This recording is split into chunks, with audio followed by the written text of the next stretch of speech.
वंदे मातरम गीत के लेखक थे? तो इसका उत्तर हुआ बंकिम चंद्र चटर्जी। उसके बाद है स्वतंत्र भारत का पहला गवर्नर जनरल कौन थे? तो इसका उत्तर हुआ सी राजगोपालाचारी।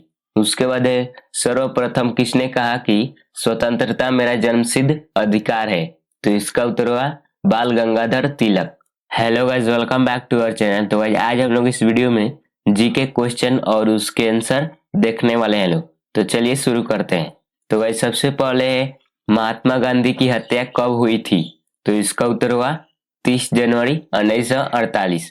उसके बाद है वह प्राचीन नाम क्या है जिससे पटना नगर को जाना जाता था? तो इसका उत्तर होगा पाटलिपुत्र। उसके बाद है 1930 की प्रसिद्ध नमक यात्रा सत्याग्रह का नाम क्या था? तो इसका उत्तर हुआ दांडी यात्रा। उसके बाद है किसे सीमांत गांधी कहा जाता है? तो इसका उत्तर हुआ अब्दुल गफार खां। उसके बाद है मोहनजोदड़ो को किस नाम से जाना जाता है? तो इसका उत्तर हुआ माउंट ऑफ डेड। उसके बाद है शाहनामा किसकी कृति है?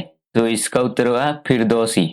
उसके बाद है फतेहपुर सीकरी की स्थापना का श्रेय किसे जाता है?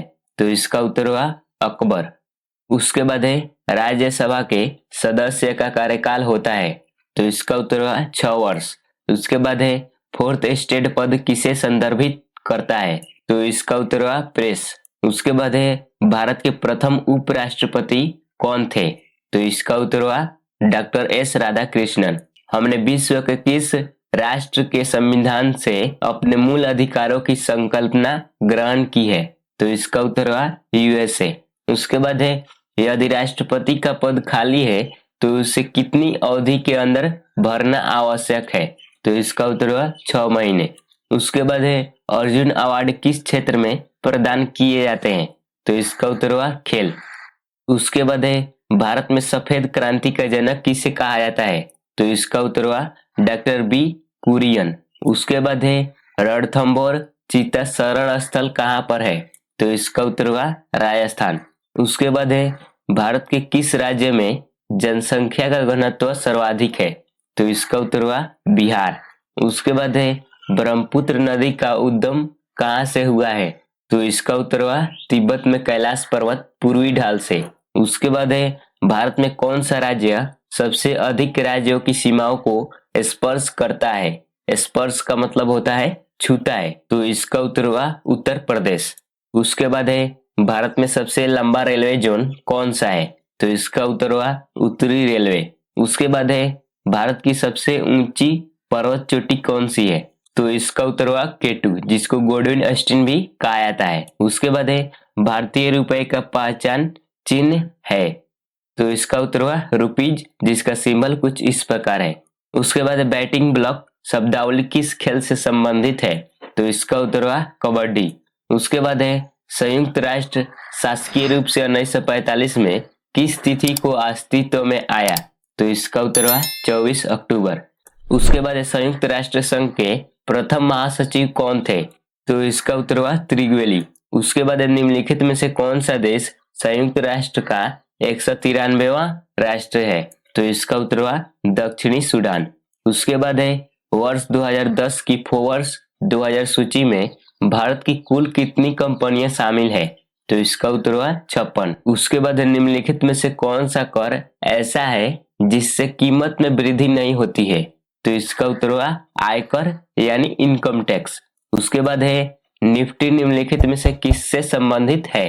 तो इसका उत्तर हुआ एनएसई सूचकांक से।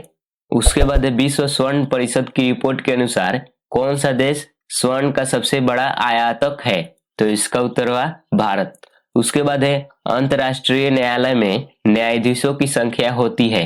तो इसका उत्तर हुआ 15। उसके बाद राज्यसभा को अस्थायी सदन क्यों कहा जाता है? तो इसका उत्तर हुआ क्योंकि इसे कभी भंग नहीं किया जा सकता। उसके बाद संविधान में संशोधन नहीं किए जा सकते हैं? तो इसका उत्तर हुआ जनमत संग्रह से। उसके बाद भारत में कब पहली बार राष्ट्रीय आपातकाल घोषित किया गया था? तो इसका उत्तर हुआ 1962। उसके बाद कबड्डी खेल में खिलाड़ियों की संख्या कितनी होती है? तो इसका उत्तर हुआ 7। उसके बाद खेलों में उत्कृष्ट प्रदर्शन के लिए निम्नलिखित में से पुरस्कार दिया जाता है? तो इसका उत्तर हुआ अर्जुन पुरस्कार। उसके बाद कौन सा अंतर्राष्ट्रीय पुरस्कार पत्रकारिता के क्षेत्र में उत्कृष्ट योगदान के लिए दिया जाता है? तो इसका उत्तर हुआ पुलित्जर पुरस्कार। उसके बाद नोबेल पुरस्कार कब आरंभ हुए? तो इसका उत्तर हुआ 1901 ईस्वी में। उसके बाद है भारत रत्न पुरस्कार पाने वाले प्रथम भारतीय थे? तो इसका उत्तर हुआ डॉक्टर सर्वपल्ली राधाकृष्णन। उसके बाद है निम्नलिखित में हार्ड करेंसी का क्या अर्थ है? तो इसका उत्तर होगा वह मुद्रा जिसकी आपूर्ति मांग की अपेक्षा कम हो। उसके बाद है सचिन तेंदुलकर ने जनवरी 2011 में टेस्ट क्रिकेट में 51वां शतक किस देश के विरुद्ध बनाया? तो इसका उत्तर हुआ दक्षिण अफ्रीका। उसके बाद है समाचारों में बहुचर्चित वाडा कोड संबंधित है? तो इसका उत्तर हुआ खेलों से। तो गाइस आज का वीडियो यहीं पर हुआ समाप्त। अगर वीडियो अच्छा लगा हो तो चैनल को सब्सक्राइब और वीडियो को लाइक कर दीजिएगा, क्योंकि हम ऐसे वीडियो रेगुलर अपलोड करते रहते हैं। तब तक के लिए जय हिंद, जय भारत।